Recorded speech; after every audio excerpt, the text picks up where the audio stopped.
Okay, and the magic machine tells me that I'm live. And guys and gals and everybody in between, we say hello to the elephant in the room. Accidental timing.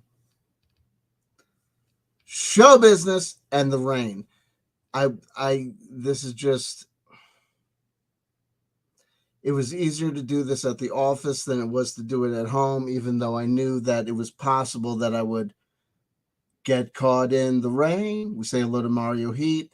Second in the live chat, Jonaside. The dirty quarter dozen, joined by Tolkien Study. Now it's a party. Here we go. The unusual suspects. The elephant in the room. Seems like old times. Mario Heat. The unindicted co-conspirators. Jonaside. Wah. Who? Tolkien Study. Hey, it's a work night. I work it out in 20-minute increments. A Saturday night here, a Sunday night there. Listen, I don't even know who that is. I know the name.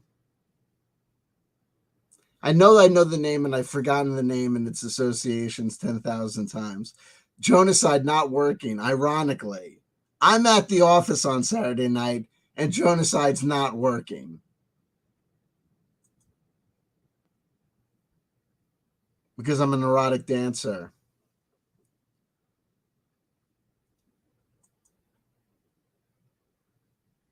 Story checks out. Or at least it will. Listen, 420 is a joke. It's stupid. Everything is stupid about 420. It's ridiculous. There's no deep meanings. It's Hitler's birthday. The last birthday that Hitler celebrated, he came out to the surface on his birthday and awarded Iron Crosses to the Hitler Youth, who were the last defenders of Berlin. When it was revealed what the contingency plans were for doomsday in the United States, I remember there was a Time Life magazine that came out. It approximately was like around 1990. I think it was around. I remember I was at UMass Amherst, so it was either Bang Bang Bart. It was either 1993 or 1999, and it was about they had like through the Freedom of Information Act or whatever, they had discovered like kind of the contingency plans. This is like when they found out about like Iron Mountain, like with the shadow government. They had known a lot of these things have been known about, but this article was like, mainstream America being exposed to the fact of like, oh yeah, if it's the president goes down, everybody knows it's the vice president. If the vice president goes down, it's the Speaker of the House. But then it was like, did you know that after the Speaker of the House, it's this guy, and after this guy, and then it's like Battlestar Galactica, the last guy, the janitor. You know what I mean? Whatever.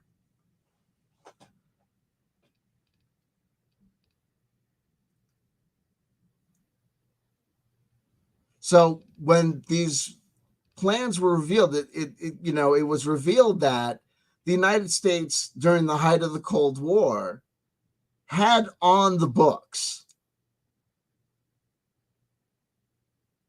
that in the event of World War III, obviously the first line of defense is the armed services, the Army, the Navy, the Air Force, and the Marines.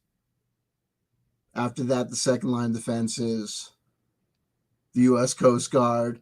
And there's this thing. We did a part one of Andrew D. Bashago. We never got to part two. Eventually, I might do it. I'm really trying to leave this talking about these conspiracy theorists behind, because if you talk about it, you're involved in it, right? There's no way to cover it and not be involved in the scene. If you're involving yourself in the scene, then it's like your channel is about that, then it's you're about that, then people want to interview about that. It's just stupid. Where you're mocking and making fun of people for being what? You know? But not to get distracted. After the Coast Guard and the U.S. Army and the Army Reserves, you got the police.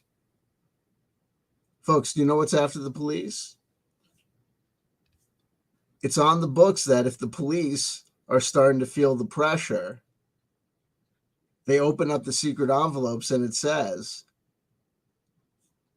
they're supposed to tap and start to arm the Boy Scouts of America. No joke. And this plan had been, people had been aware of it in the conspiracy theory community and in the, you know, people talked about this. And I know that people talked about this because the band, the Minutemen, had a song that was called Arming the Boy Scouts of America in the Time of Warfare is Wrong. I know that they did. And I know the tune. Hold on, let me see if I can find it on, if they got it on YouTube.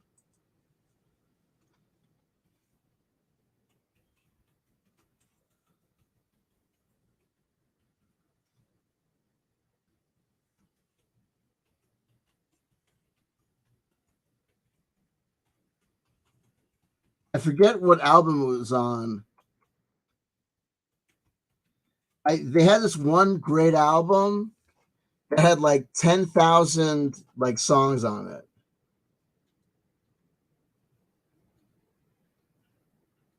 Crap.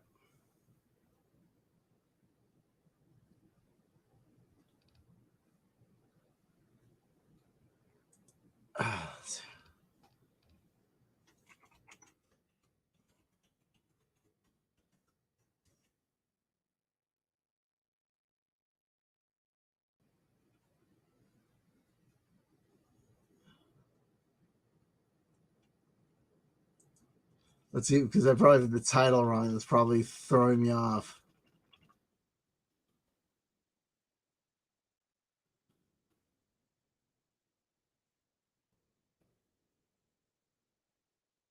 There's a song. Yeah, look, the Minutemen. Wait, no, wait, hold on. Let's see if we just get like this.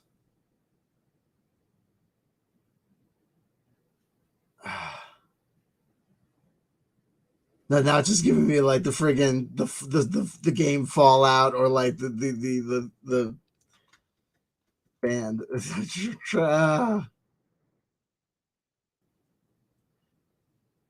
Or maybe it's just maybe it's like a title. Is it like part of the title? It's part of the lyric. God damn it. Forget it.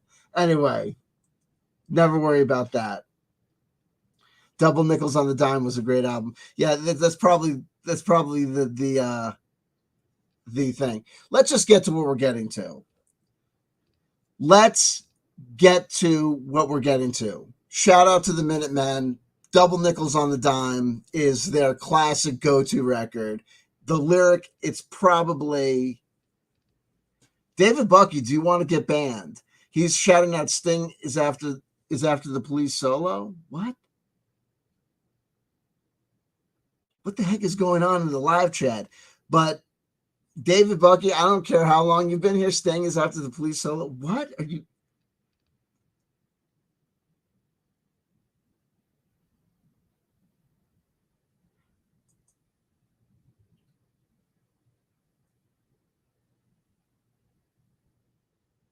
Facebook. No. I apologize. If you know the Sting is a Sting, who is the other guy? That comic book artist guy that Keith sets me off on. There's a couple of people. I apologize, David Buck. You're not getting banned, but Sting this close to April 20th, it'll, you know what I mean, Hitler's birthday, it'll drive me nuts. Listen, Foxy's friends we say hello to. You said what's after the police. Okay, I apologize. See, you know what I mean? That's how upset Sting will get me. Do you know what I mean? He's that big a douchebag. David, did you hear my Did you hear my William S. Burroughs story with Sting and the Police? That was a classic one. It was Sting and Andy Summers. Meanwhile, I discovered the solo work of Andy Summers just the other day, doing a deep dive on 1988. I discovered something I had never known. Andy Summers, the guitarist for the Police, okay? I had known that, Sting went solo, okay?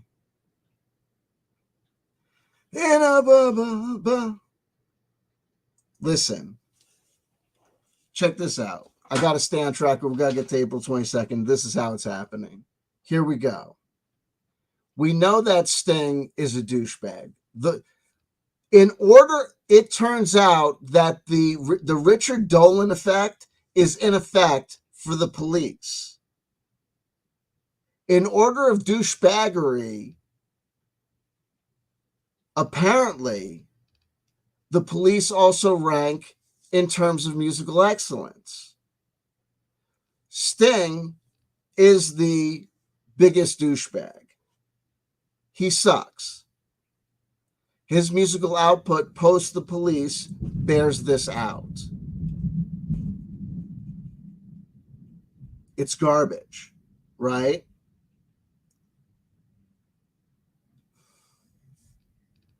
If that's true, that's awesome. If Andy Summers was the music guy for the Dennis Miller Show, that's awesome. But here's what I learned. So, and here's the other. This is another thing. Did you know that Daryl Hall recorded like a semi-ambient record with the guitarist for King Crimson? Friggin' I'm blanking out with names now. This is getting terrible because I'm trying to do too many things at once. Robert Fripp. I shit you not. Anyway, Andy Summers apparently recorded 3 or 4 ambient records. I've only heard 2 of them so far because I keep on playing them. I've heard the record from 1987. I've heard the record from 1988. Anyway, let me go in order. We also know that Stuart Copeland, maybe not everybody knows this, but a lot of musicians know this. Stuart Copeland, the drummer for the Police, post the Police, had a very successful career as a soundtrack composer. And a lot of his soundtrack albums I rate very highly, okay? He is not a total douchebag, but he's a little bit of a douchebag, okay? Definitely not as big as a douchebag as Sting, but we have to take into account and we have to discount for the fact that we don't have as much interviews with, Stuart Copeland because he's the drummer, and post that he was doing soundtrack work and like not that many people interview composers, right? Yeah, no, that's Sacred Songs. It's actually a very interesting record. Check this out.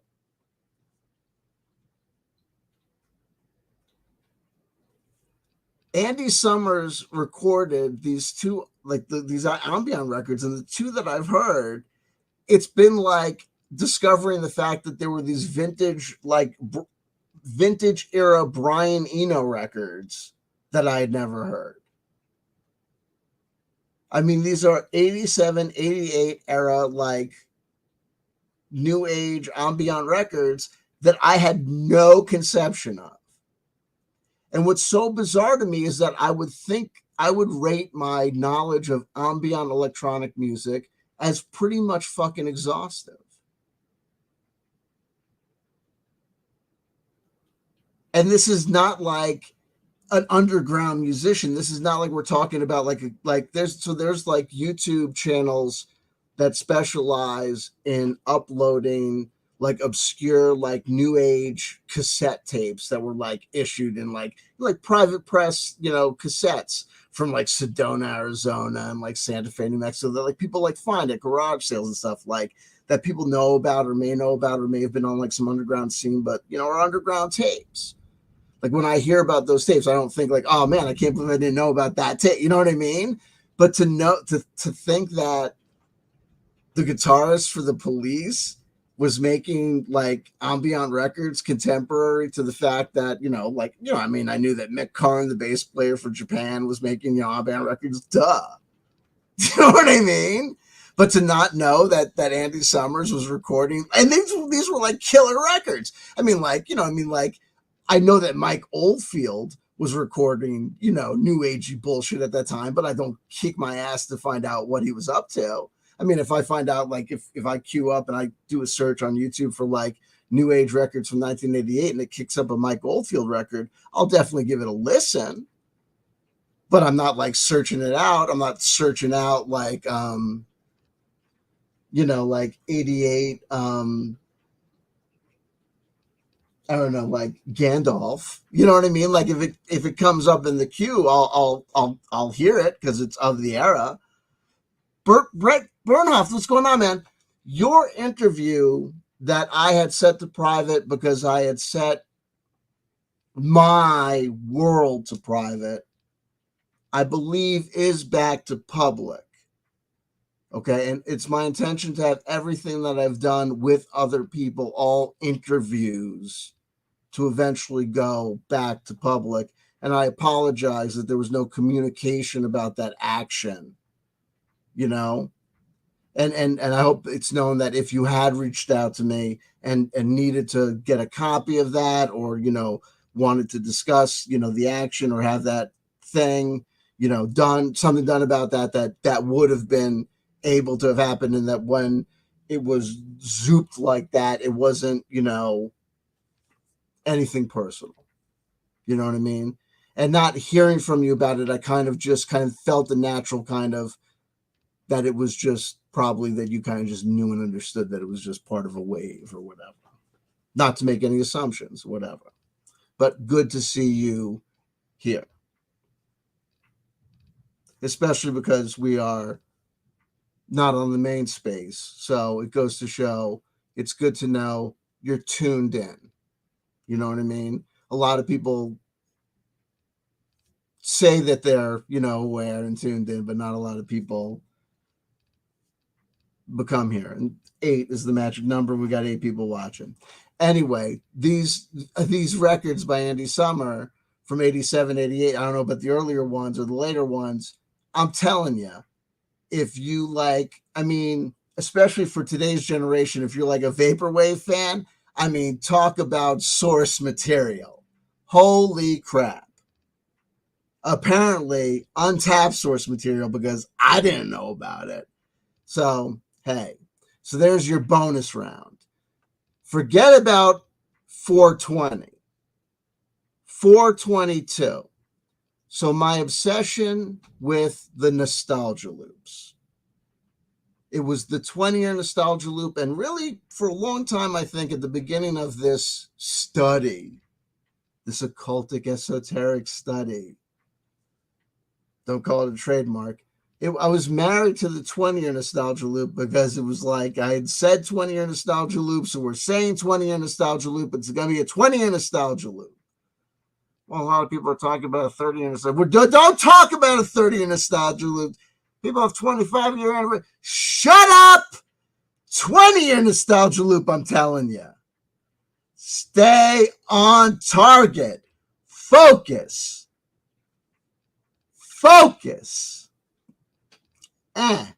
There's a 10-year nostalgia loop. There's 20-year nostalgia loops. There's 25-year nostalgia loops.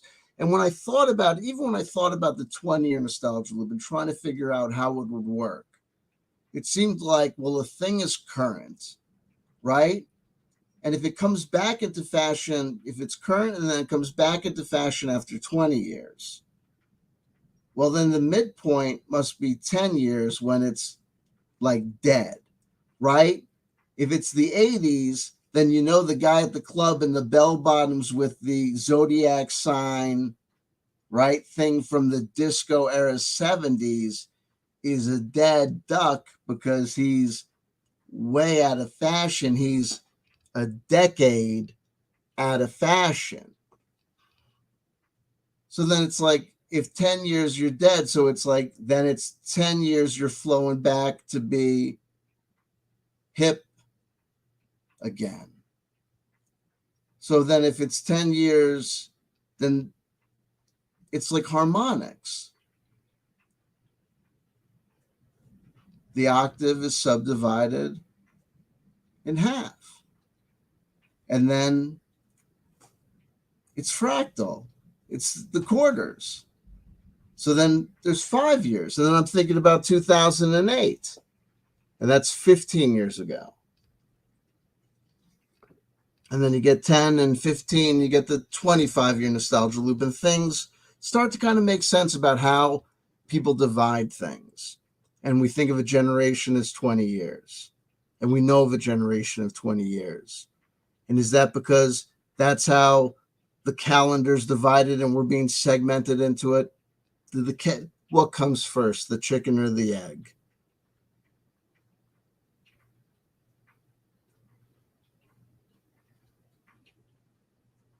You know, what comes first, love or marriage? What comes first, the domestication and the enslavement? But who created that enslavement? The people that are subjected to it. You know, so, and we're in it. And just like us being born into it, just like the sovereign citizen who may say, I didn't agree to any of this. I didn't agree to this government document. I didn't agree to this law. Yeah, buddy, none of us did. We were all born here, in the hospital, in the taxi cab on the way, in the bomb shelter, and whatever situation we were born into, we were all born into from time immemorable, from the cave to the modern society to, oh my God, maybe one day the spaceship going to somewhere better, worse. We'll all be finding ourselves being born into situations that we didn't choose.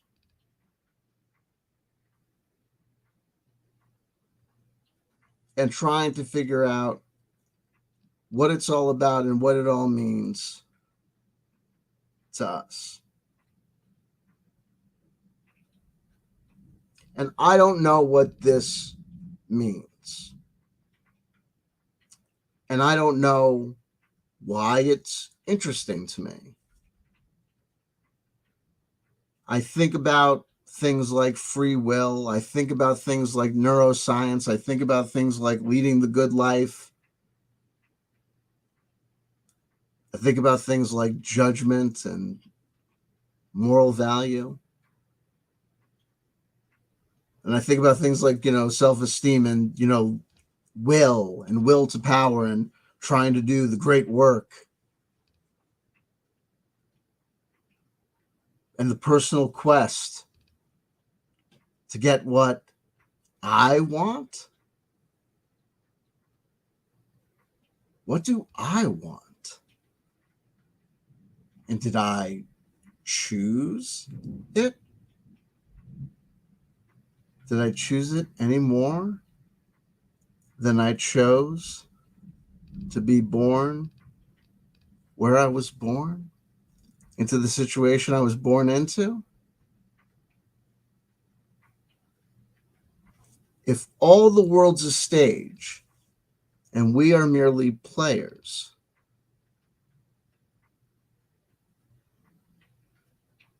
did we choose our roles? Is it free improv? Am I reading my lines well? Am I a bad actor? Or am I giving the performance of a lifetime? On April 22nd, 2023, C.W. Chanter, before an assembled audience of 8.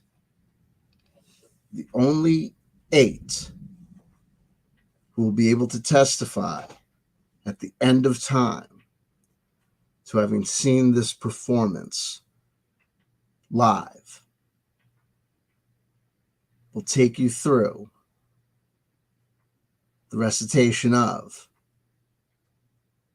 Hey, folks, man, I got to tell you, I look at these Wikipedia pages for these various dates, and some of them are, hey, that was a day.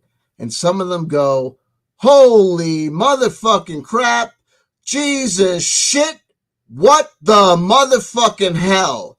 The fact that dope heads love 420 go to show you that this shit, now I'm not talking about medicinal marijuana. Motherfucking, I will suck dick, right? For like the legalization of Charlotte's Web, like, the marijuana that helps children. Like, I believe in the palliative and the health benefits of marijuana, and recreational marijuana. I have no problem with marijuana.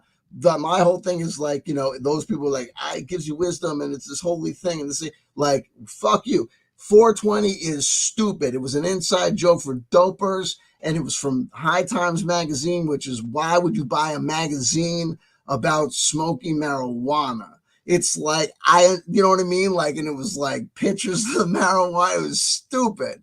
And if you ever bought an issue of High Times magazine after you were in high school, I think you should like do community service for being stupid, honestly. And you should go to that community service place and you should tell them, I'm here to do community service because between years X and years Y, I spent money on, I bought High Times magazine, and I could have given that money to a homeless person, or I could have bought, food for myself. But instead, I did this ridiculous act, right, of buying a magazine that had pictures. I could have bought the actual drug. I could have taken, like the $2 and $7.25 or whatever it cost, buy a fucking stupid magazine about drugs, and just actually bought drugs. I have no respect for anyone. I told people if I saw them with the magazine back in the day, that was stupid. And it is. Okay. Now check out April 22nd. If Earth Day, happy Earth Day, check this shit out. There you go. Absolutely. And all it is nowadays, because 90% of everywhere in America, it's legal in one form or another, basically. It's basically just an opportunity for dispensaries and smoke shops to be like 15% off. I love you. And again, I am not talking about trying to come down hard on anybody. I'm just trying to be like at ease. Here we go. Check this out. Let's just go to Wikipedia. I am telling you, let's go and talk about April 22nd, because we do not have to be haters on any other day. We could just talk about April 22nd.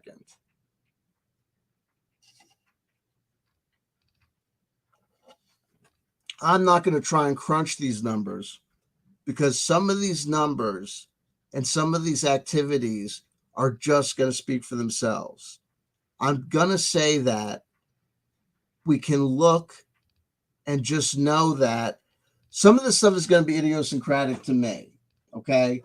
11, 2, 22, 8. Some of these numbers, 4. Some of these numbers are important to me and idiosyncratic to me. I know that the number 22, as you know, is called a life path number, and it's got a lot of significance in some numerological circles for reasons that are not the reasons that I attach meaning to it. Okay. But that's not to say anything about anything. It's not really to go crazy about. Humans are pattern-seeking animals. I'm not trying to go anywhere with the woo other than to say that to know and understand that I am a human. Humans interact with spirituality. They interact with symbolism. It is a meditation. It is an art. It is a probing of the mystery. I am here. And like I said, I don't even know if I have the free will to abstain from this wonderment this wandering into this back and forth of, yes, I know I'm a rationalist and say, oh, there's no reason to attach any meaning to this stuff. It is just, symbolic. But then it's also the rationalist that says to me, the rationalist led you to these websites and led you to these veins of information and led you to these rabbit holes that said you have no free will to abstain from going back to and reading Aleister Crowley and the tarot card readers and the I Ching and, Jung and going back and saying, well, if I have no free will, then I have no free will to say that it's no point to avoid the cosmological connections to nothing, and yada. And don't worry, be happy. Because at the end of the day, all that really matters from the psychologist's perspective to the meditator's perspective is don't get taken for a total ride. Don't give all your money away. And try to be a functioning member of society. And as best as I can ascertain, everybody does it the exact same way by trying to figure out how to get people to relax. Identifying the primary sources of anxiety and trying to reduce them.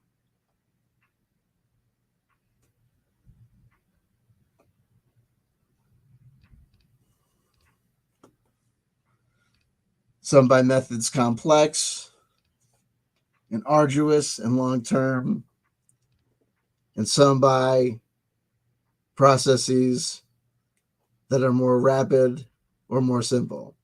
Anyway, the numbers, the events. The first thing we have is look, it's Wikipedia. What's theirs? They start where they start.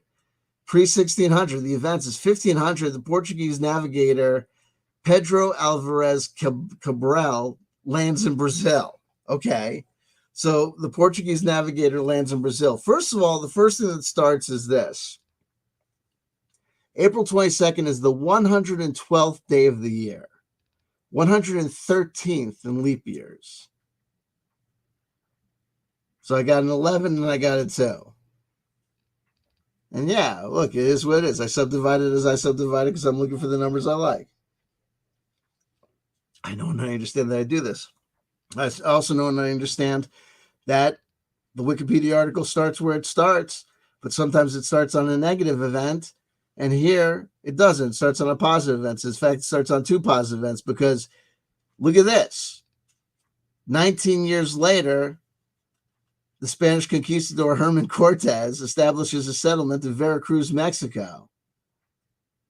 It's all the way around another part of the world there. But what's interesting is it happens 20 years apart. I'm into this whole 20-year nostalgia loop, but that's all the way back there in the 1500s. But it's Portugal and Spain. People talk about, the white guys, they're all beating the crap out of these guys. I'm telling you, back in the day, Portugal and Spain, we're going to see another thing that happens on April 22nd, and it's between Portugal and Spain. But I'm telling you, back in that day, they were brown people, but they were doing the white guy thing. They were fucking up native people. They were taking people slaves. They were raping everybody, and they were dividing the world in half. You know why? They were the 2 dominant world powers.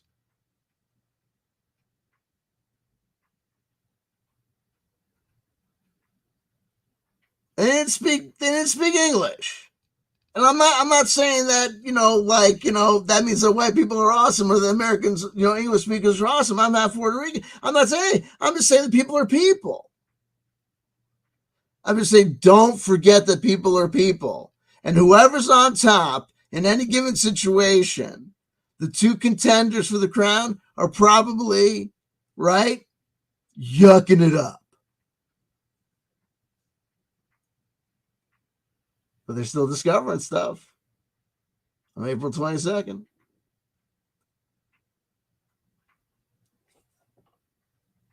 I skip over things that I don't understand or I just don't know. 1836, the Texas Revolution, a day after the Battle of San Juanito, forces under Texas General Sam Houston identify Mexican General Antonio Lopez de Santa Anna among the captives of the battle when some of his fellow soldiers mistakenly give away his identity.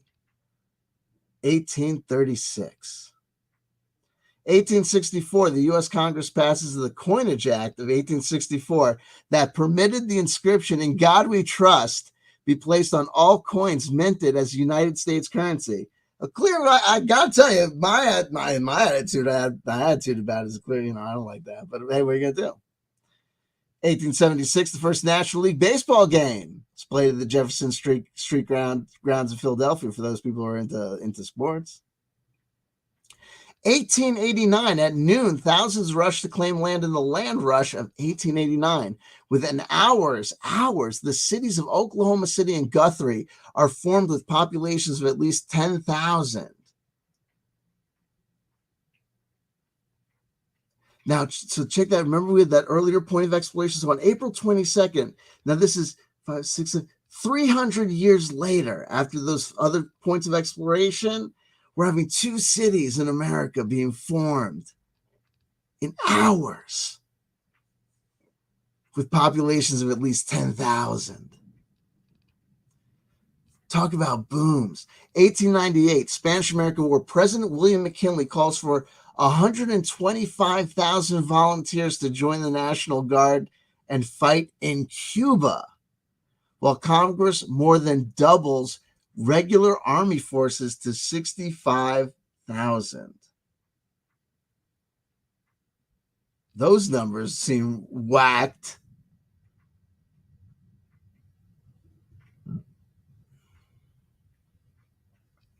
Check this out.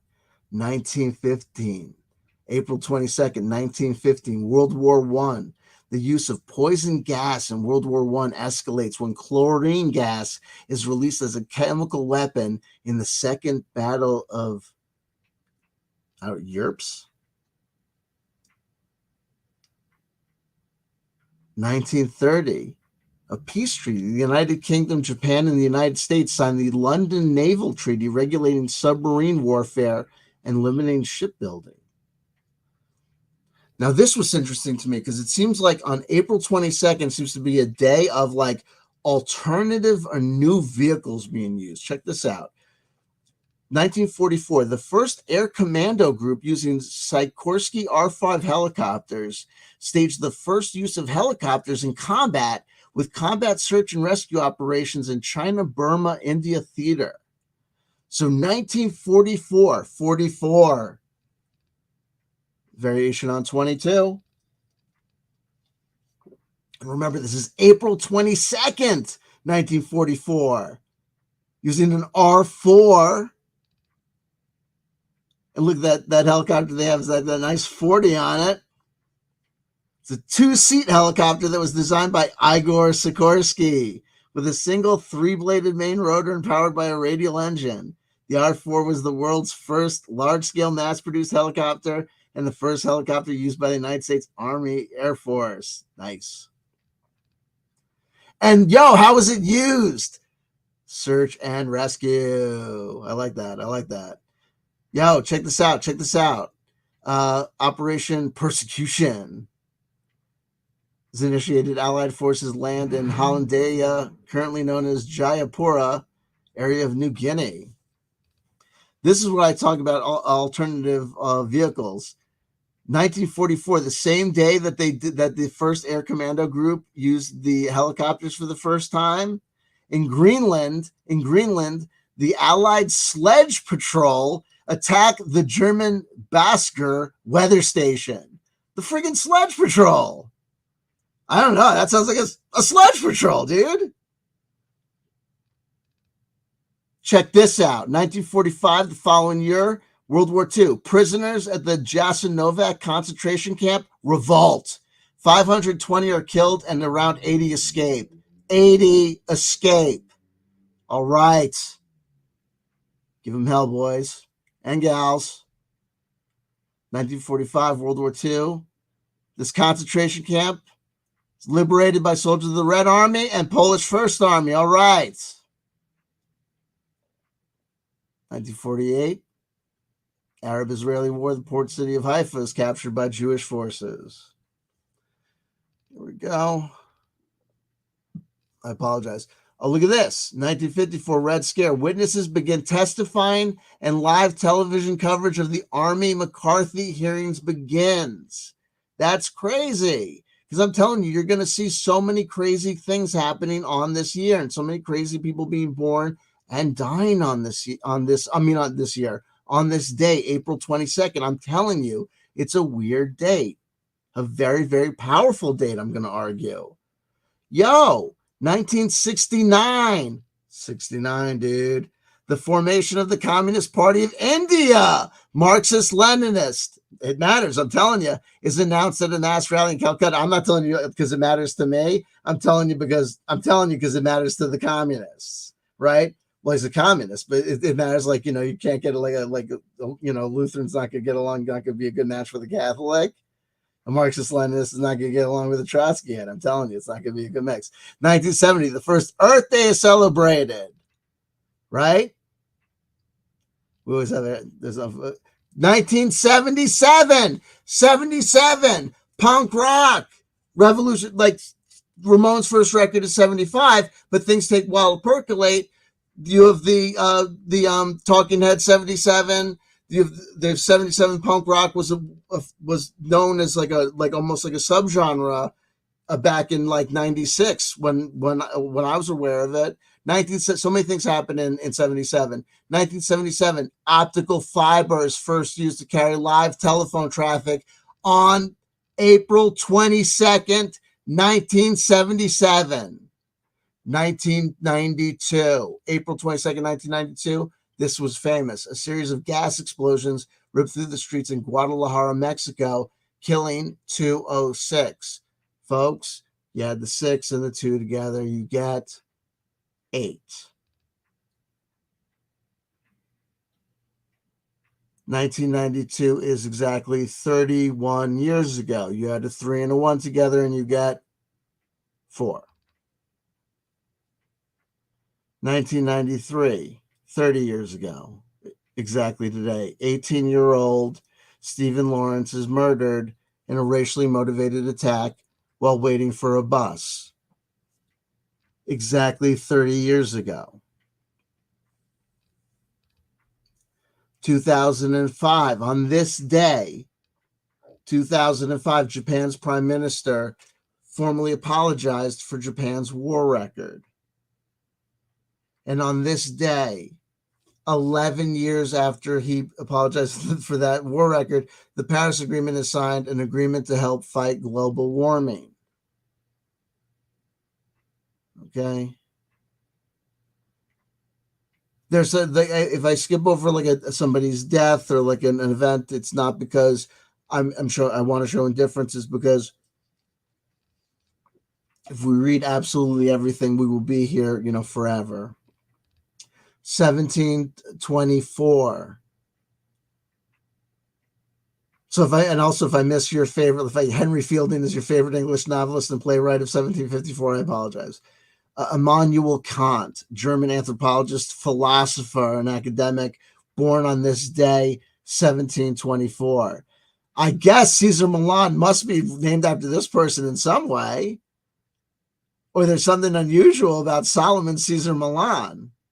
I don't even know if that's the way it spells his name, but I just noticed this. And apparently he's a Swiss English Orientalist.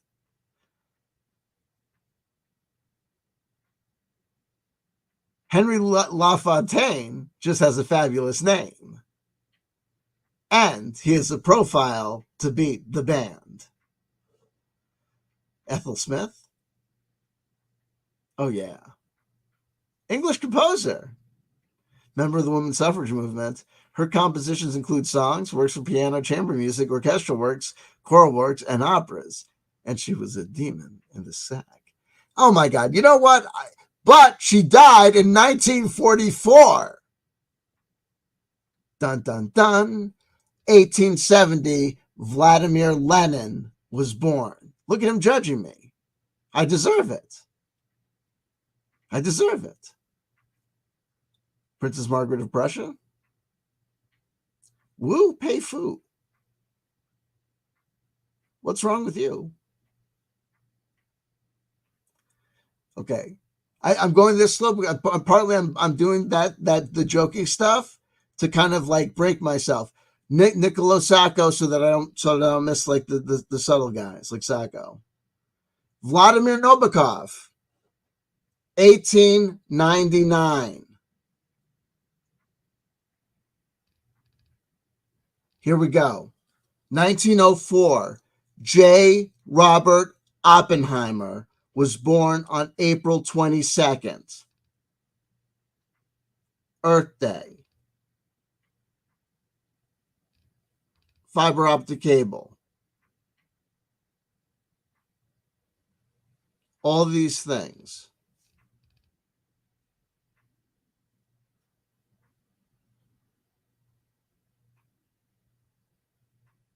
And you guys, if you guys see me skip over anything, keep track of it because I'll come back. Charles Mingus, April 22nd, 1922. Charles Mingus, American bassist, composer, and band leader. Doesn't really describe it. Doesn't, here it says, in the further it says, and author.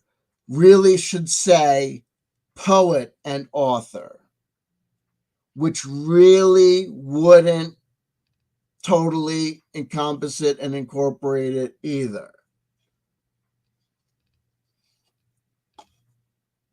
A major proponent of collective improvisation, not just as a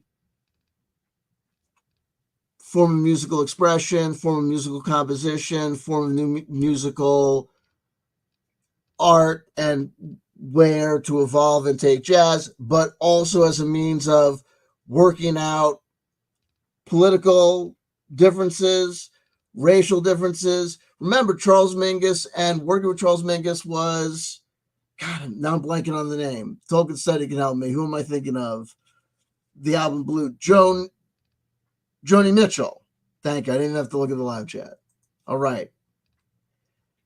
She had her Mingus Bing Band period where she also worked with Jaco Pastorius on bass. My bass player, my old bass player is showing. And it's going to get crazy because we're going to move down the line and see. Check this out. 1923. This is Betty Page's 100th birthday. She died 2008, 15 years ago. I didn't even make the connection that this was the 100th anniversary of Betty Page's, that this was her 100th birthday, that this was her centennial. Did anyone else know this? I just discovered this. Holy fucking shit.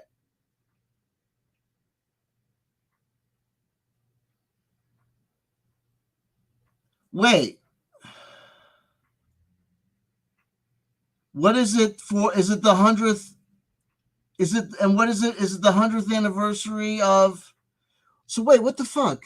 So last year was the 100th anniversary of Charles Mingus's birth. Okay. So it's the 101st birthday of Charles Mingus. Well, you had the one and the one, it's two.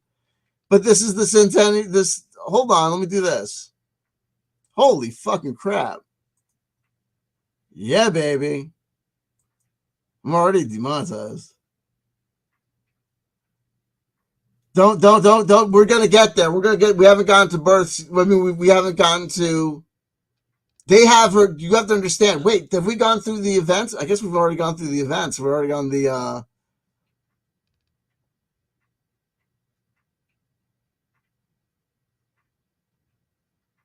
I don't know, David Bucky. I don't know if that was on this day.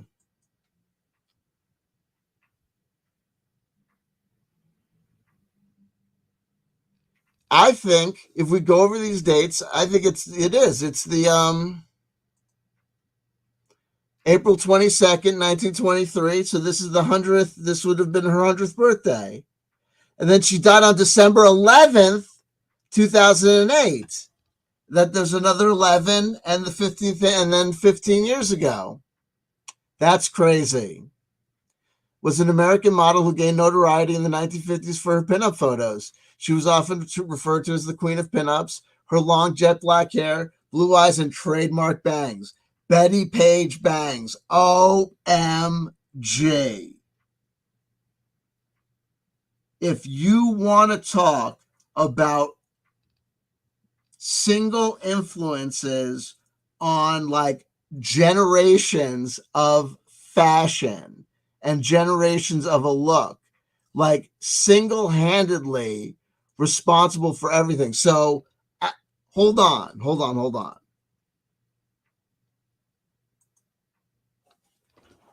So no, without a doubt, hold on one second. Let me do it like this. Hold on.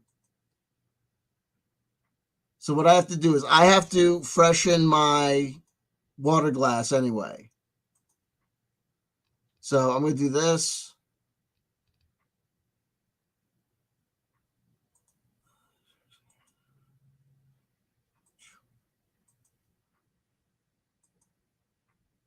Much more attractive. So hold on.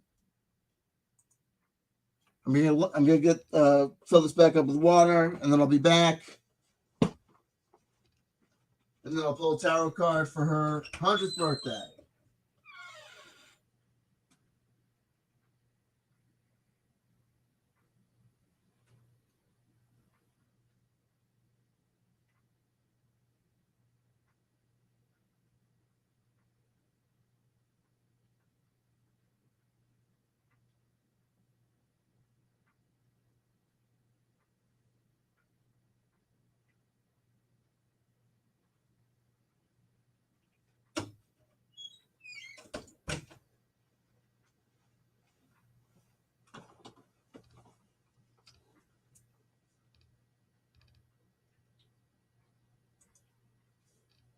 Okay. All right. That is fortuitous. Now, you know what I mean? Because I was thinking about, I was like, you know what? I was like, it's not justified. I was like, I was like, it's just a date. I was waffling on whether or not to come in and make the video. I was like, it's already late. I was like, well, you know, who gives a damn? I'm like, no, I'm like, it's like such a good date. I'm like, do it. I was like, you'll regret it. I said, if you don't make the video, you'll regret it. I was like, I'd already seen the Wikipedia page. I said, I already knew that. I was like, with Oppenheimer and the fiber optic cable, I was like, there are already like so many cool things with Charles Mingus. And I had seen Betty Page. I had seen that there was something with her, and Charles Mingus too had really stuck out. So I was like, you're gonna, and there's some other people coming up too. Someone already kind of spoiler alert us, but I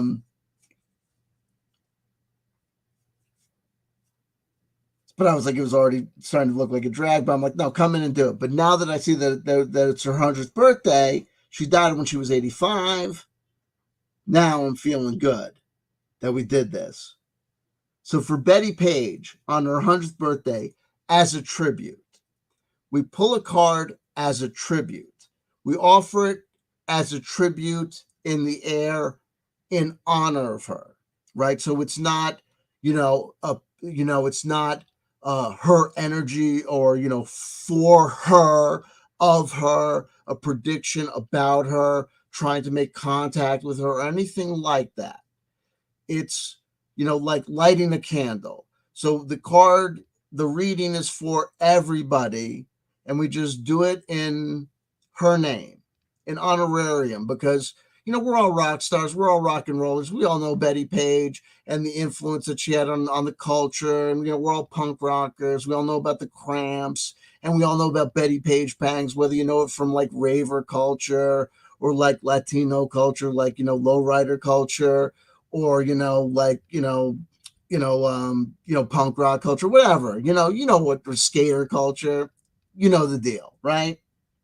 Or, you know what I mean? Like the swing stuff, you know what I mean? Like the Brian Setzer Orchestra bullshit that they were doing back in the day. That's nostalgia. Remember like remember that it was in Gap commercials, people were like taking those classes, and it was like, and then like after like 6 months, you're like, Great. Now I know how to do the Lindy Hop. Does anyone want a Lindy Hop? No.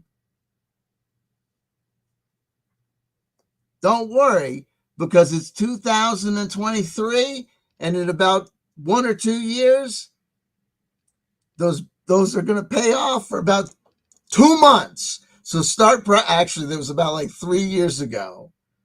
I think it's about like 25-year nostalgia, a little bit still in full effect. So like 2 years, get out those old DVDs, right? Those will be on DVDs. You'd have bought like on the low, because you would be like socially awkward like me. I didn't do it.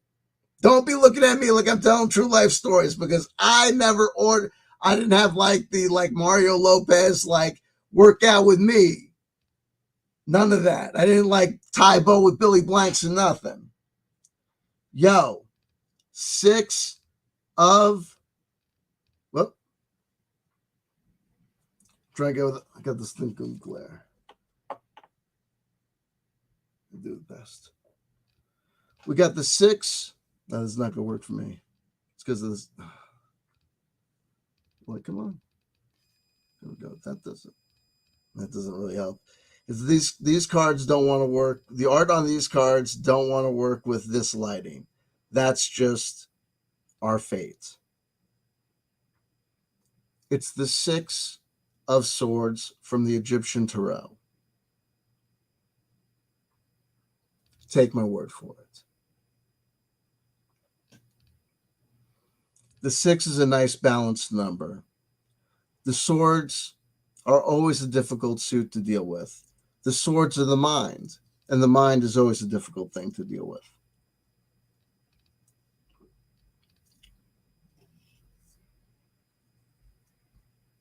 Like fire.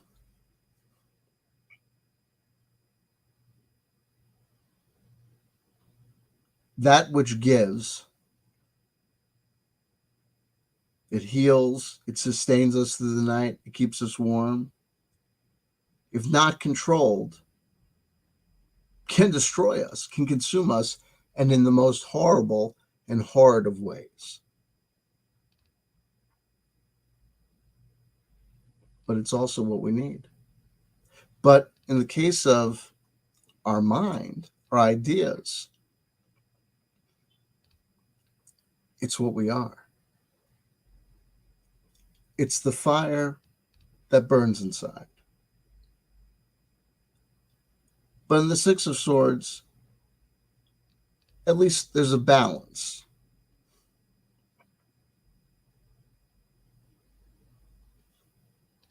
But it's still swords.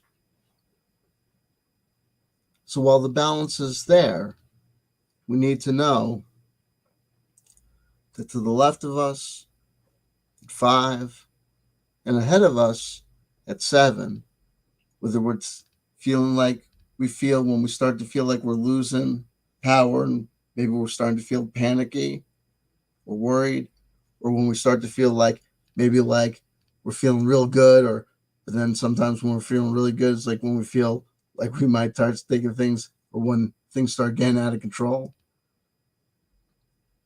We're here and we're at balance, but we need to know and remember how we stay here and what it takes to stay here. So Betty Page is beautiful, and things that make us feel like Betty Page make us feel are great, but we need to maintain the balance. For Betty Page, Hare Krishna, Krishna Krishna, Hare Ram, Ram Ram, Hare. Go back to here we go.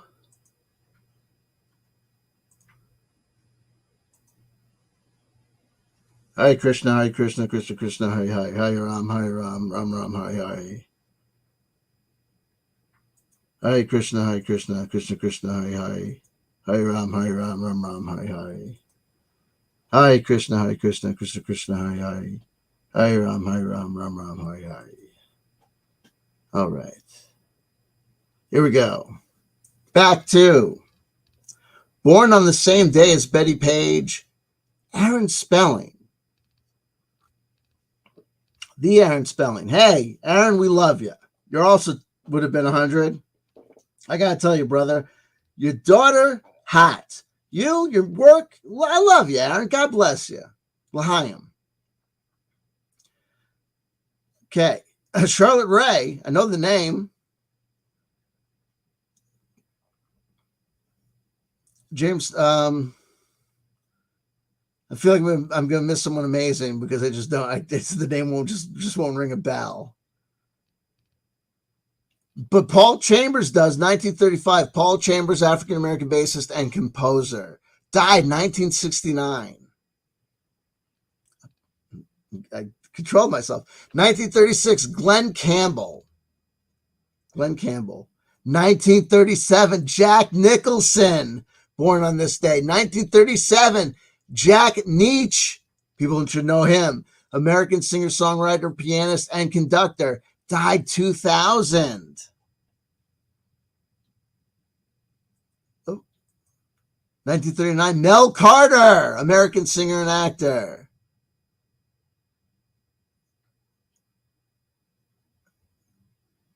There we go.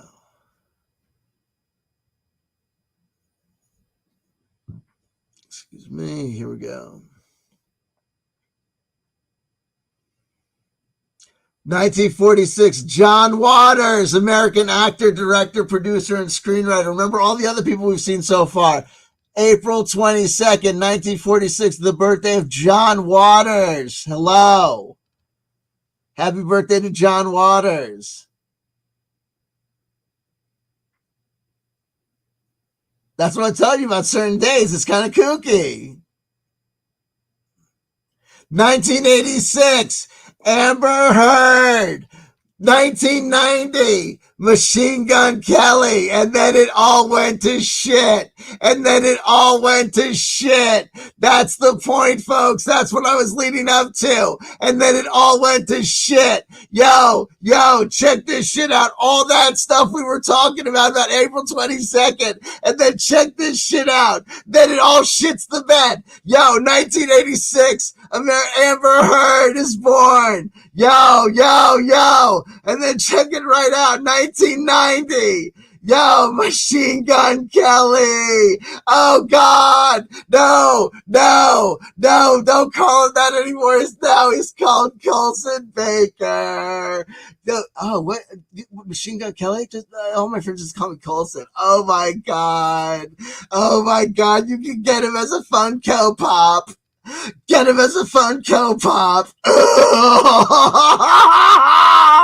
Automated sadness, known as Machine Gun Kelly. Meanwhile, 25-year nostalgia loop. What? Let's go to the Wikipedia page of Machine Gun Kelly and realize, what did he do? What was that album he released? I'm sorry. What was it? He released a fucking pop punk record released his fifth album, Tickets to My Downfall, in 2020. It marked a complete departure from hip-hop and entry into pop punk. On the 20-year nostalgia loop, 20 years from 2000, the rap dude released a pop punk record. Say what? That's what I'm talking about, douche. Baker was born on April 22nd, 1990 in Houston to Christian missionary parents. Why are you calling them Christian missionary parents if he was born in Houston? They were just Christians in America. You're only a missionary if you're in mission. You know what I mean? You're not Christian. You know what I mean? They were just living in their parents' house. You know what I'm saying? Stop telling people. Oh my God.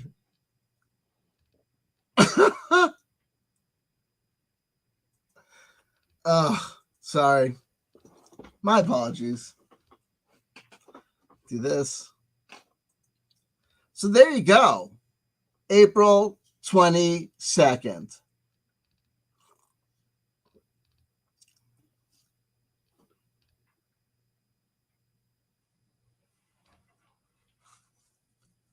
but this too shall pass. I mean, what comes up, must come down, and vice versa. And look, it's two individuals. We've just entered a cycle, and we'll notice that we haven't really seen a lot of deaths. Wait, hold on? Because I do this. Hold on.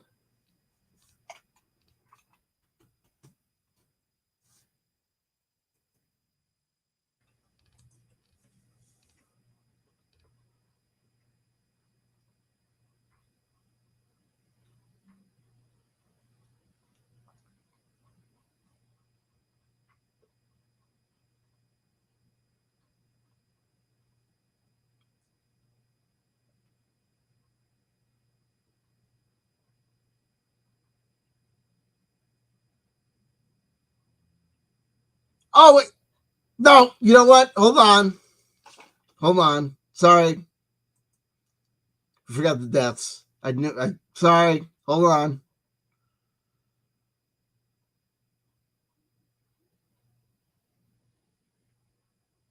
I do this. I apologize.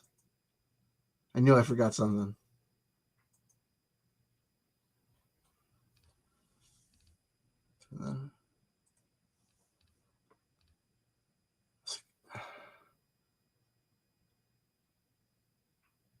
I got thrown for a loop myself on the Christian missionaries. I apologize. It's true.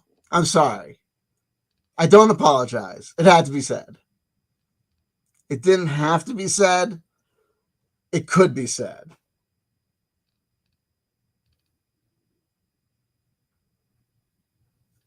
Unless you're going to argue that. I mean, if you're going to, well, technically, listen. Well, look. If we're going to argue theological semantics, I have had opportunity to visit many a church, oftentimes in the basement. And there was one particular religious establishment that did have a sign prominently displayed right above the exit of the, well, church. And it said, "You are now entering the mission field." And the obvious teaching was, the obvious import of the display was, preach to the people of, this New Jersey suburb, this town, as if you were, spreading the gospel in the new world, right? I guess. As if you were in the mission, in a missionary in, the new world. So I guess on reflection,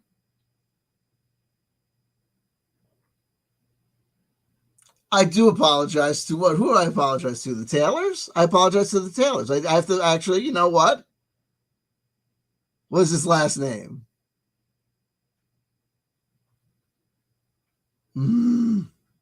Now, Baker. I formally apologize to the Bakers for the impugning your status as Christian missionaries merely ostensibly because you were residing in Houston at the time of your son's birth. On reflection, that would be erroneous. So I do apologize. On to the deaths on this day on April 22nd. I apologize. I do. I owe them an apology, and I did. Okay, so apparently on 835 Kukai, a Japanese Buddhist monk, a founder of an esoteric Shingon, founder of esoteric Buddhism, died. Born Seikai no Mu, posthumously called Kobo Daishi, was a Japanese Buddhist monk, calligrapher, and poet who founded the esoteric Shingon school of Buddhism. He traveled to China where he studied Tangmi under the monk Huigu. Upon return, well, let's follow this guy. Okay, here we go. Oh, wow. He's called, in death, he was called Kobu Daishi, the Grand Master who propagated the Dharma. He was a Japanese Buddhist monk, Esoteric Shogun school. There we go. All right. One of the major schools of Buddhism in Japan and one of the few surviving Vajrayana lineages in East Asia. Originally spread from India to China through traveling monks such as Vajrabodhi and Amagavajra. Oh, nice. All right. I like that. Okay, here we go. Upon returning to Japan, he founded Shingon, the Japanese branch of Vajrayana Buddhism. With the blessing of several emperors, Kukai was able to preach Shingon teachings. He found Shingon temples. Like other influential monks, Kukai oversaw public works and constructions. Mount Koya was chosen by him as a holy site. And he spent his later years there until his death in 835 CE, Common Era. Because of his importance in Japanese Buddhism, Kukai is associated with many stories and legends. One such legends attribute the invention of the kana syllabary to Kukai, with which the Japanese language is written to this day, in combination with kanji, as well as the Aroa poem, which helped to standardize and popularize kana. Okay. Shingon followers usually referred to Kukai by the honorific title of Odashi-sama, the Grand Master, and the religious name of Henjo Kongo, Vajra shining in all directions. Okay. Biography. We'll skim it. We'll skim it. Here we go. Early years. Kukai was born in 774. All right. I like that. I'm telling you. Yo, the fiber optic cable. Check this out.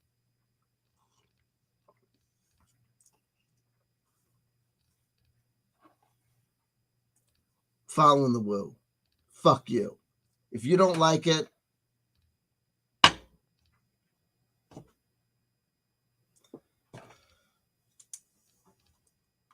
for 1977. That was the fiber optic cable.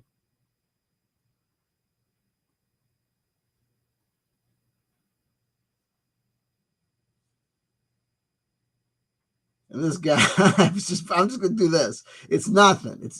I know myself. It's nothing. We're just going to do, it's going to be this. It's going to be one card for these two friggin' dates that have no relation to each other, that they have no relation to each other, but that's going to be it.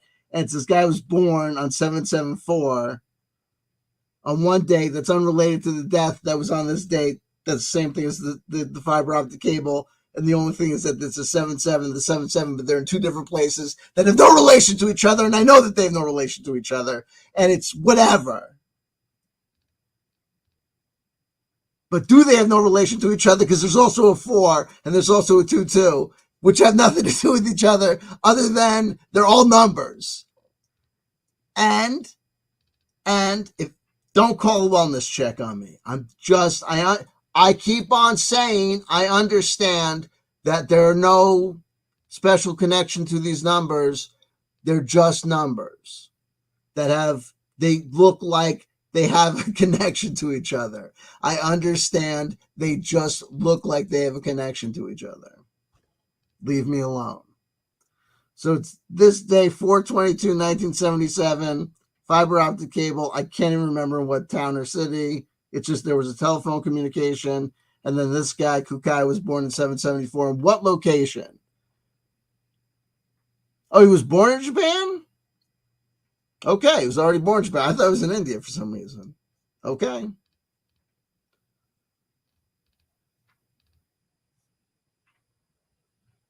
In the precinct of Zensu-ji Temple in Sanukai Province on the island of Shikoku. You say so. So I'm pulling the card for the connection between the fiber optic cable. I understand that this. Here we go.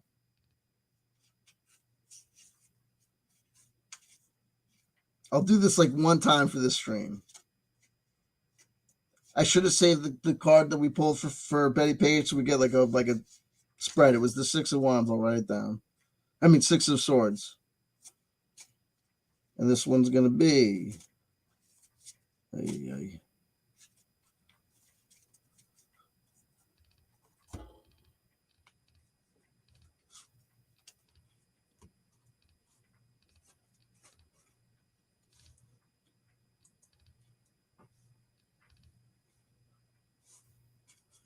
Goodbye. I'm not going to mess around with the screens.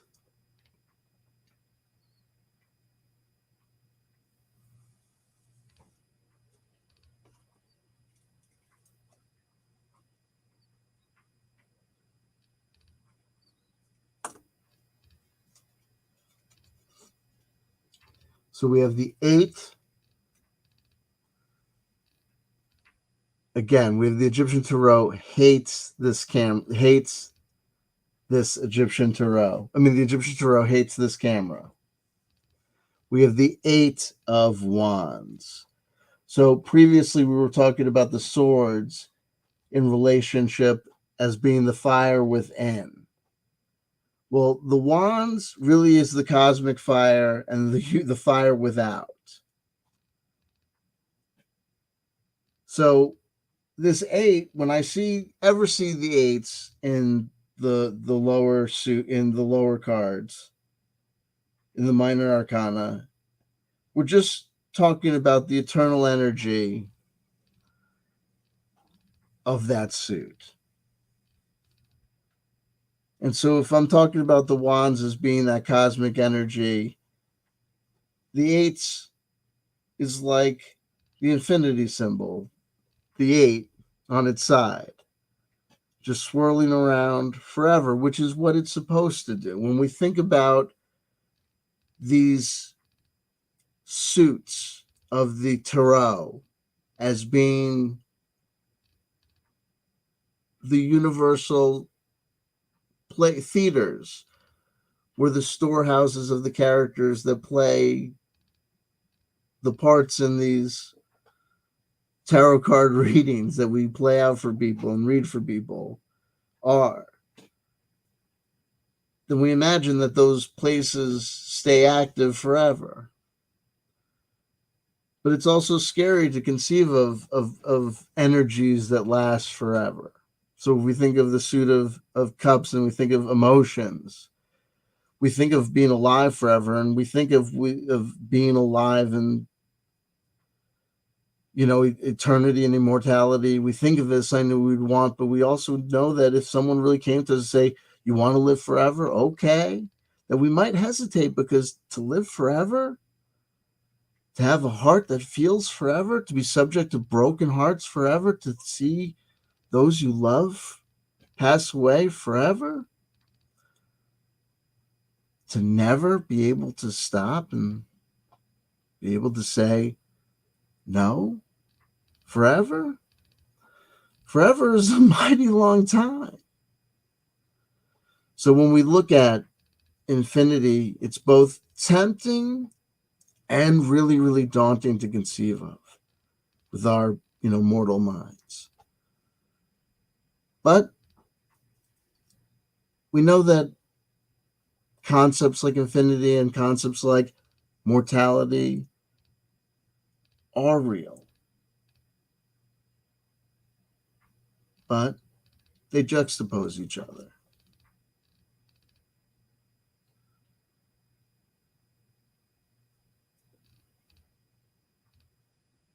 And that we see things balancing out. And so we can meditate upon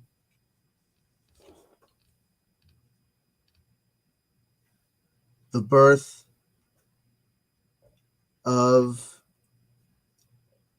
a life that we know will pass, and we can meditate at a point far in the future of that passing, and meditate upon a possible connection to another possible prescient of spreading of information at a future point from that moment in the past that is now a moment in the past of us again to become inexplicable. And we move on. Because, like the Eight of Wands, we could stay with that energy and follow its many tendrils and speak of it and follow it and be mystified and confused by it forever. In modern scholarship, his first name is generally believed to be Mao, Truefish, although one source records his birth name as Totomanu, Precious One. Kukai was born in a period of important political changes, with Emperor Kanmu seeking to consolidate his power and to extend his realm, taking measures which included moving the capital of Japan from Nara ultimately to Heian, modern-day Kyoto. I have been trying to pronounce so many things for the first time. I can no longer pronounce a name of a city that I've pronounced 10 bajillion times. And I'll never be able to pronounce it because now I'm forever going to be able, I'm just pronouncing Kyoto. Oh, God damn it, it's going to kill me. I'm not doing it. We're leaving that moment. Here we go. I'm not going to do the Eleanor of Woodstock joke, even though she was born in 1355. We've someone, the Francis of Brunio, Italian writer. I don't know, but he died in 1322. Year 1322 was a common year starting on Friday of the Julian calendar. Tell me about it. Here we go. Can't remember the deaths. Here we go. 1901 to present. Here we go.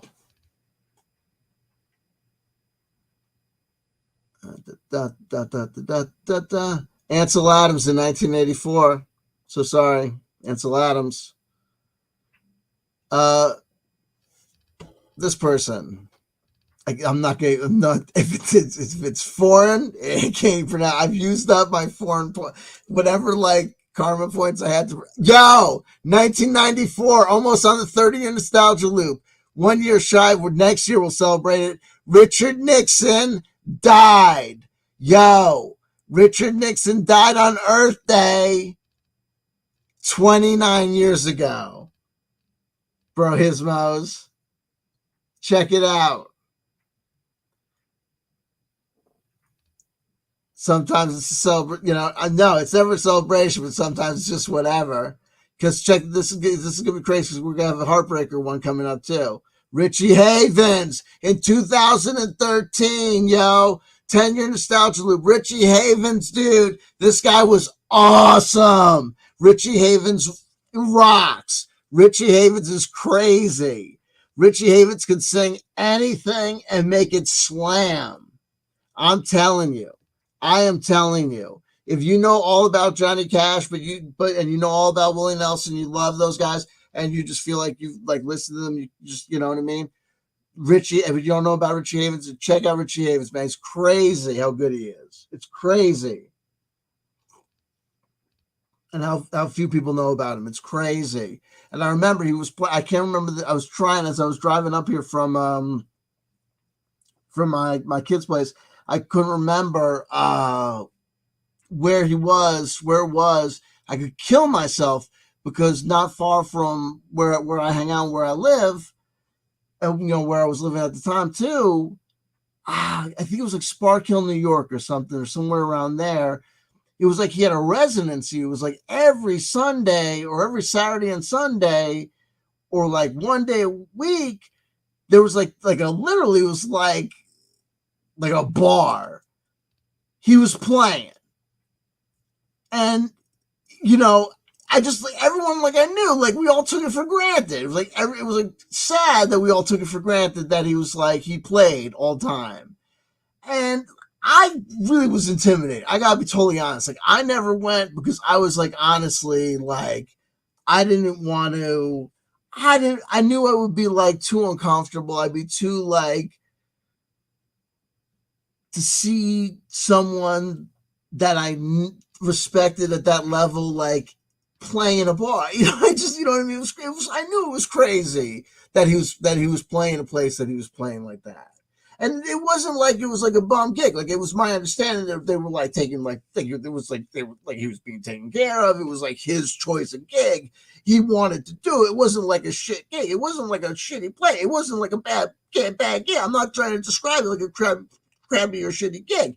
But it was, you know what I mean? It wasn't like he wasn't playing like a theater. He wasn't playing the Garden. You know, he wasn't playing like Bruce Springsteen. You know what I'm saying? He wasn't playing like, you know, he wasn't touring. You know what I mean?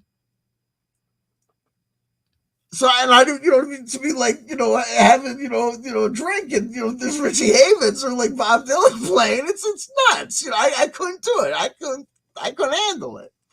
So I never went, and then he died. So I felt like, oh man, like, it was like crazy that I didn't go. I felt crazy that I didn't like take the opportunity to see him, but at the same time, I knew I couldn't handle it. But he's like crazy good. How good Richie Havens is, and he died, but he outlived Richard Nixon. But they both died on the same day. They both died on April 22nd. Now here, look. All I can tell you is this. All I can tell you is this. Some days you go through this process of looking at the Wikipedia page, and like I told you, you get butkus. There's nothing going on. And some days you look at it and you just know, oh, there's a lot going on here. And this was one of those days. And lo and behold, this day that there was a whole bunch of stuff going on, wouldn't you know, it's 422. And I'm also crazy about fours. I'm also crazy about 22s.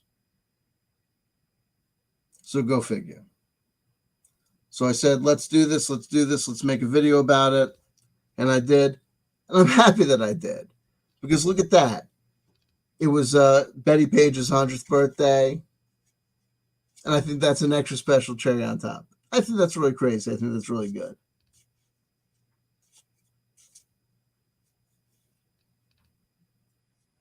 Boy Genius is on the 40-year nostalgia loop to Crosby, Stills, Nash, and Young. I don't know what that's a reference to, the Lloyd, but you can help me out. I'll gladly reference it. Mario Heat, Richie Havens overrated. Mario Heat, don't get yourself banned. Don't get yourself banned. Oi, don't get yourself banned, Mario Heat.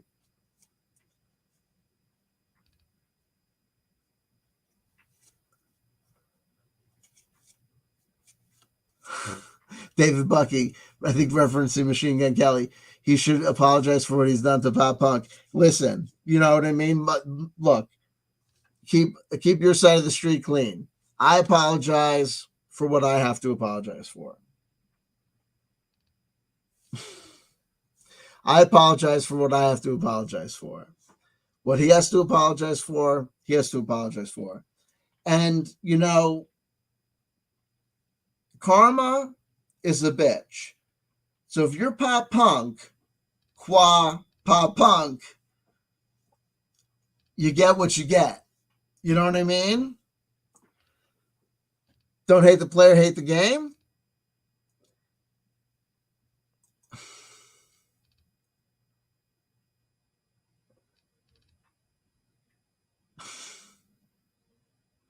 Here we go. And the Lloyd says, the new indie folk band. Hey, the Lloyd, absolutely. Look, sightings are appreciated. Oh, David Buck, I won't ban you, but I will not, I'm not going to signal boost you.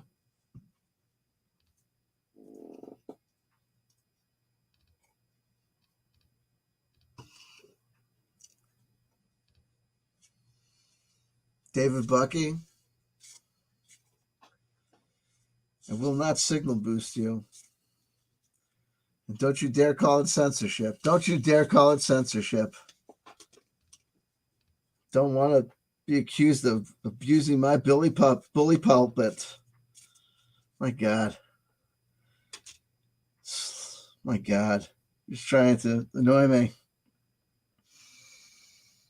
Let's see. Betty, give me strength.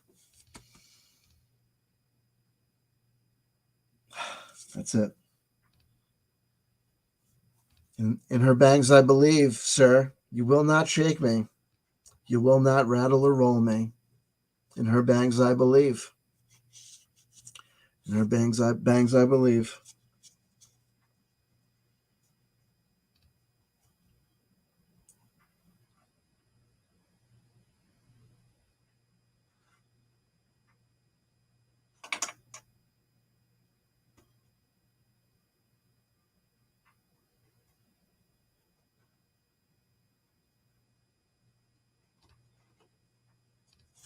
I was going to sing the fight song, but I don't want to get banned.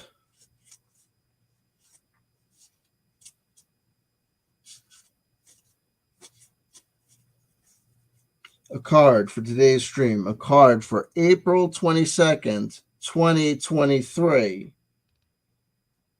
There will be many before. May there be many to be. But there will be only one of thee. Oh, a scribe. Yes. I love the Egyptian tarot when it comes to the pages. They make the pages these wonderful scribes, these wonderful recorders. And here we have the Page of Cups. They call them the Knave of Chalices. Earth of water. So in my understanding, in my putting of the pieces together,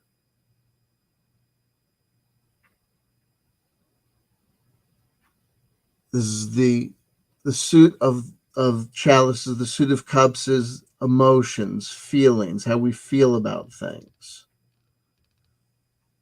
and the importance of feelings. And so the importance of our feelings about the importance of what we looked at today, what we recorded as important, discoveries, that it's discoveries and not deaths. We look at what we thought were important births.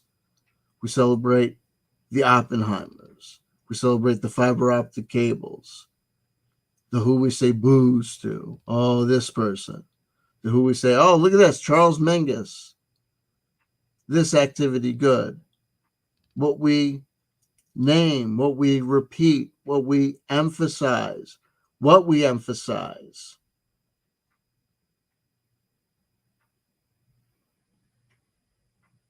What we record.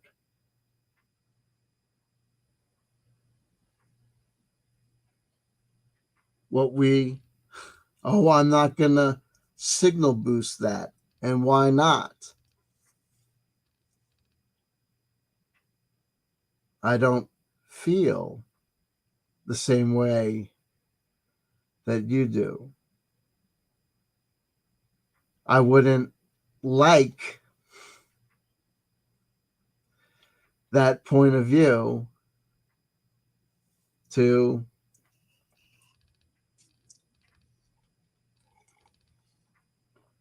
be around.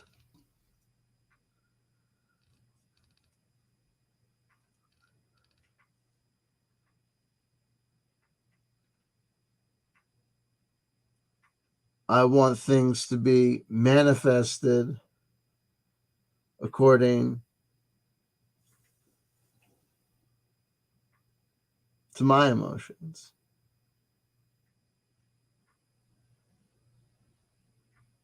But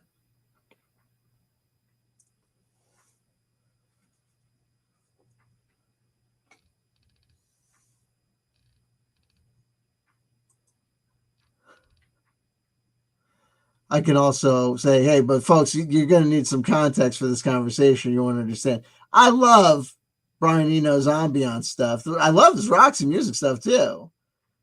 David Bucky saying Brian Eno went downhill after Roxy Music. Just kidding. Don't bang me.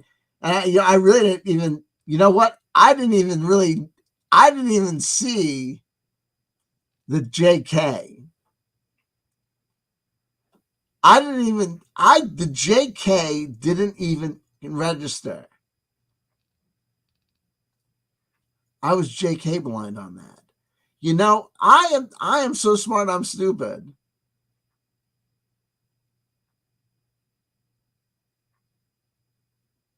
Unbelievable. But the suit of emotions, because I wanted emotional clarity, baby. Everyone's gonna have some context on this. You know what, folks? Actually, talking about it now through the cards, man. Actually, David Bucky, you know what, man? Actually, let's just break on through, man. And you're joking, man. I didn't. Yeah, because do you even listen to? Yeah. Knave. Boom. You know, folks.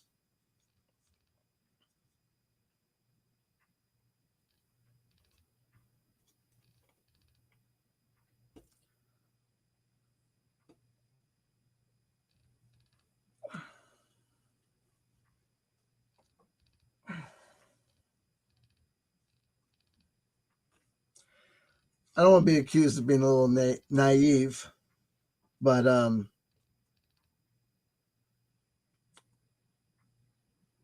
there you go.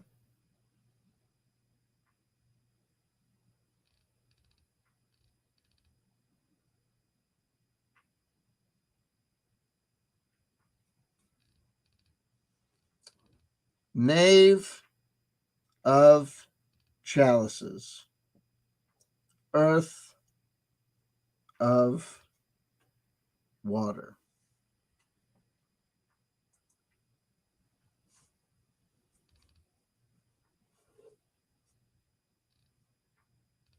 I love the Egyptian tarot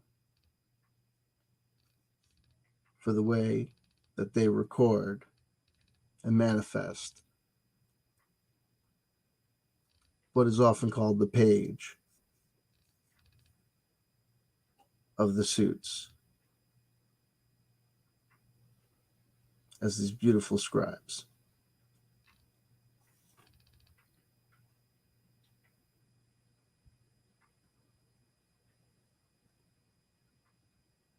Let your emotions be your guide. If it doesn't feel right, it's not right. But if it feels joyous and freeing, follow it because it's the right reading.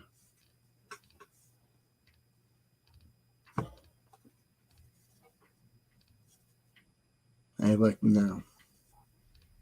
I love you. I love you. I love you. If nobody told you they loved you, somebody just did. That's somebody CW chanter.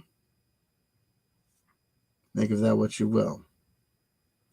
I would tell you it was Swift, Monty Von Tweet, R. Cordell, but I don't know. I had no faith that I was going to be able to get that out quick. Cheers to you, Jules. Okay? I accidentally pluralized your name, Jewel. Cheers to you. Okay. Cheers to you all, everyone. If I didn't end up acknowledging you, Bree, Pride Magic. If anyone I didn't acknowledge or say hello to, Cocky Gherkin, Amber Turd. There you go. I didn't want to get you the spoiler alert. KB.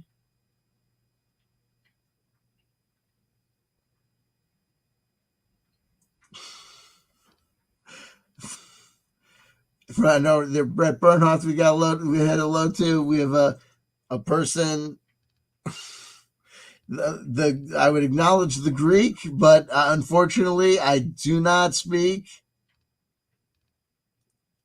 Greek. And we acknowledge Foxy's friends.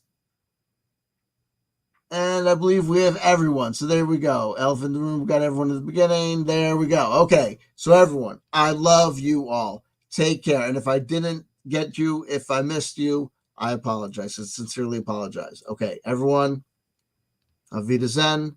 I love you. Have a wonderful April 22nd. I believe we've made a good case for this being a beautiful, powerful, wonderful, magical day. Watch for it next year. We'll see if it pans out.